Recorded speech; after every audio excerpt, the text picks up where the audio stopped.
but it's certainly not arrogant. The lyrics are making fun of ourselves, really, and the things that have gone wrong. So it has always appeared now at the tournaments. We've got a couple of replacements that have seemed to have come in now in terms of songs as well, which is nice to keep moving things forward. But it's great. The atmosphere in the ground has been great. You know, Wembley, the new Wembley is, when we started 3-4 years ago, we had people throwing paper aeroplanes. They weren't behind the team. There was an apathy towards the team. Now the energy in the stadium is fantastic, and that's so important for the players. You know, they need to feel that. They need that warmth, that support, and it has definitely helped inspire us during this tournament. Thanks, Aaron. Next we'll go to Kerry Brown, beIN Sports. A question to you first, Gareth. Jeff Hurst has likened your leadership to the leadership of Sir Alf Ramsey. The Queen has just sent you a message far too early on in your years. I'm wondering how you are dealing with reaching an England final, because the whole nation are trying to get their head around it. I think, we're very calm. We've got a lot of belief in this group of players, and Harry and myself were just talking earlier that we've grown into the tournament. We knew there were different phases of this tournament, and our first objective was to qualify from the group, and we stayed calm after the Scotland game when, you know, they're the moments where there is criticism and you can adopt a siege mentality and change your approach with people outside, and we were determined not to do that. We were quite consistent in the way we carried ourselves and went about our work. And from there it's been opportunities to make history every time we've played, it seems. So we've done that, the players have done that, and we're looking forward to the challenge. It's a brilliant game to be involved in. It's a brilliant game to prepare for, because we're playing a high-level opponent, and they're tactically very good. They've had a tremendous run, so that's another great challenge for us. And a question to you, Harry. You've just experienced something that your coach did go through at Euro 96. You've seen all the fans on the street. The nation will take to the street for you right now, Harry. How do you bottle that? And you've already reached a final, you've made history, but I don't think you're done yet, are you? No, I mean, that's the challenge now. Of course, we've been knocking down barriers along the way, but we started this tournament with an aim to win it, and we have that opportunity tomorrow night. And to see the fans on the street like they have been, and see the reception that we've had as we've pulled into the hotel here, and as we was leaving St George's Park, is just showing us how big an occasion it is. I think in Russia, obviously we was over there and we was in our own bubble, and we could see videos of what it was like back home, but we couldn't really experience it ourselves. And even this camp, obviously we've been kind of just onto the next one, just focusing on the next game, which we've done for this final. But it's great to see the reception that we're getting, and we know how much it means to the English fans all over the country. So we're proud to be representing them, and hopefully we can do them proud again tomorrow night. Thanks, Gary. Antonello Guerrero, La Repubblica. Hello, everyone, and good luck for tomorrow. I have first a question to Gareth. What concerns you most? I mean, of Italy, maybe Chiesa, where he's in a great form recently, or more the midfield? Because how much are you concerned about these three, Jorginho, Barella, and the others, against two maybe the least experienced players in your team, which are Rice and Phillips? Yeah, I think when you're the coaching team, you watch everything, and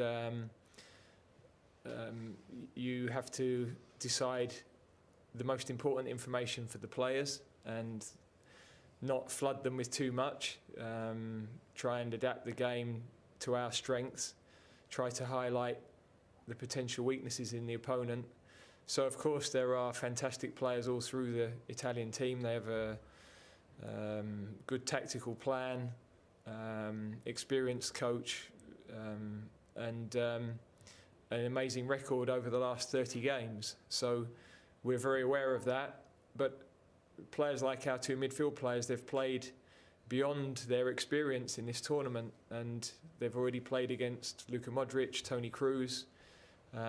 So they've had to adapt to these types of midfield players with great European experience, and they've done that brilliantly. We're different, you know. We have our own strengths. We have our own style of play, which is geared towards the strengths of our own players, and that's the beauty of football. That every team has different strengths, and we've tried to play to ours and adapt our game to our strengths, and we need to do the same tomorrow.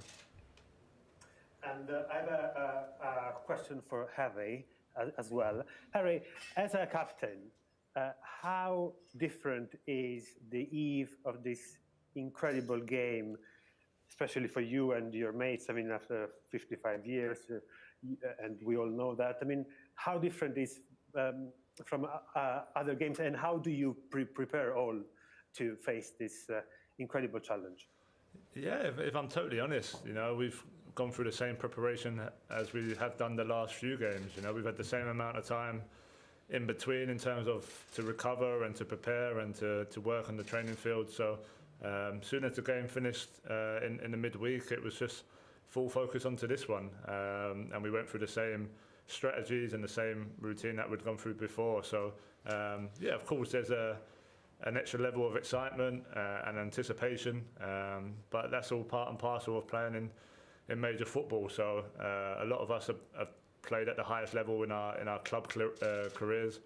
A few of us obviously had the opportunity in the World Cup a few years ago. So yeah, it's just about staying calm, staying as relaxed as you can, and just look forward to being out there and enjoying the moment as much as you can. Okay, next to Marcello Courage, TV Globo. Hi there. First one for Harry. In the past, Harry, connection issue there. We'll jump to James Ollie at ESPN. Hello, you got me? Yes, we have, yeah. Can you hear me? We can, yeah. Yeah. One for Harry, if I can. You said earlier in the tournament, Harry, that you were trying to sort of peak in the latter stages, sort of contrasting that to Russia. Can I just ask how you've actually gone about that? Have you done something differently behind the scenes to sort of try and peak in those latter stages? Yeah, I mean, obviously, don't get me wrong, I'd have loved to have scored 3 or 4 goals in the group stage and got off to a fantastic start and gone on from there. But it was more probably about the energy. I felt like in the World Cup, obviously it was such an amazing start. Starting with Tunisia, scoring last minute, a lot of energy after that game was used in terms of the emotion and everything like that. And then Panama, the same. We had an amazing game. I scored a hat-trick, and again, there's a lot of talk, a lot of mental energy. So Colombia was the same, and yeah, not just physically. I felt like mentally maybe just lost a little bit towards the latter stages. So going into this one with a bit more experience, it's just about not getting too carried away, whether I score or don't score. Obviously, we was winning games, which was the most important thing. So it's just about, just staying in the moment, not getting carried away, just knowing that as a player and as a team, we're on the right track. And thankfully, it's worked out pretty well. But I guess that's all part of the learning curve of playing in major tournaments and gaining that experience. So hopefully I've got enough left to finish the job tomorrow. Thanks, James. Marcello, we have you back, so we'll try again. Okay. So Harry, first question to you. In the past, before big matches like these, football teams used to do these mind games to scare the opponent. But this English team brings such a humbleness in the narrative that it seems odd to do something like this. Do you fear being too friendly to your opponents in a final like this? No, I don't think so. I think obviously that's the personality of a lot of the players in the squad. They are humble, they are respectful, But I think we have a real focus and determination to win. I think we've shown that in the last tournament we played, and going into this tournament, knocking down barriers that have been there for our country for a long, long time. So, I feel like in modern football nowadays, there isn't so much probably mind games before and getting too hyped and getting too out of control. We have a real focus of where we want to be, a real vision of where we want to be. Without that and without our winning mentality, we wouldn't be in the situation we are now. And for Gareth, I interviewed Ian Broody, who wrote Three Lions, the It's Coming Home song, 2 days ago. And I asked him if he had to do a new version of the song for this team, which player he's going to pick to put in the lyrics. And then he mentioned Harry as a super striker, but he's told me that it should be only you, Gareth, because you're the unity of this team. You mean a lot for this team. How do you take this on?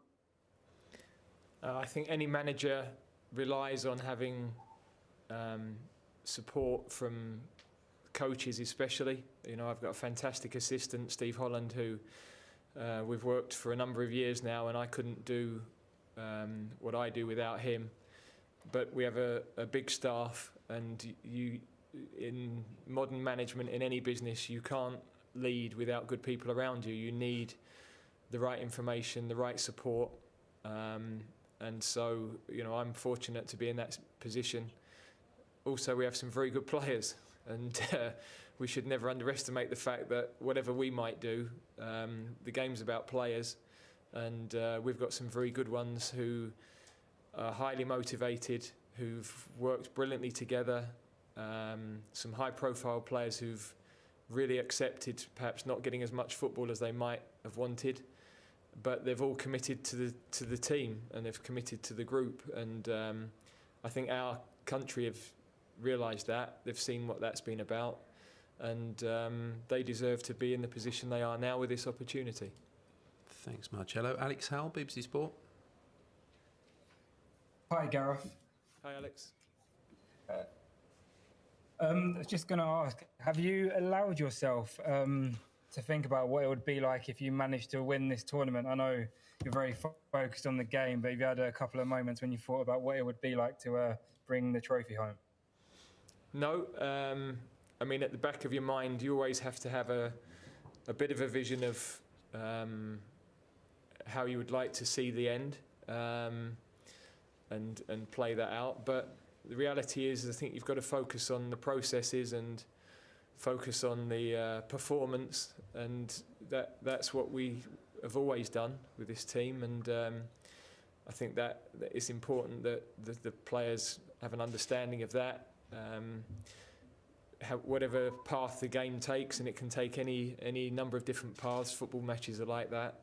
They're prepared and they're ready. So it's pointless if you start to think about the end or after while you're still involved in the game or before the game. Then you're probably heading in the wrong direction. And we've just got to make sure we control the bits that we can control.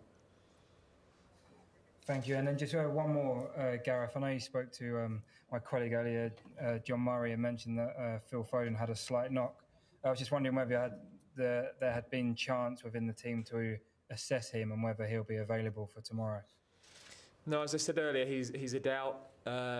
We've been on the bus for the last couple of hours, so medical team will sort of give us a final update on that later.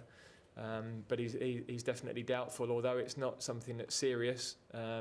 It's just a case of whether it's going to keep him out of this particular game. Thanks, Alex. Simon Evans, Reuters.